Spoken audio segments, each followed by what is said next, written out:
In today's video, I'm going to teach you how to use Genspark AI Desktop to create images. We'll keep this simple and practical so you can follow along and start generating images in just a few moments. To begin, open your browser and go to Google Search, then search for Genspark AI.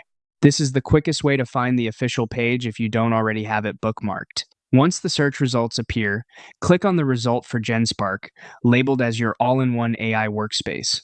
Make sure you're selecting the official site so you land in the right place and can access the image creation tools directly. After the site loads, look for the AI image option in the content creation area and click on it. This takes you to the image generation workspace, where you'll be able to describe exactly what you want the AI to create. If you're new to this, think of this page as the main control panel for turning your ideas into visuals. Next, type in or paste your prompt into the prompt box. Your prompt is the description of the image you want to generate, so try to be clear and specific. For example, adding details about the subject, style, lighting, colors, or background can help produce a result that more closely matches your idea.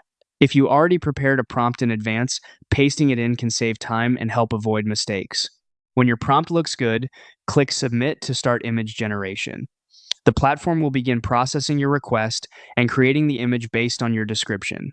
Depending on the complexity of the prompt, this may take a few moments, so give it a little time to finish. That's all it takes to create images with Genspark AI Desktop. Once you get comfortable with the process, you can experiment with different prompt styles and levels of detail to improve your results.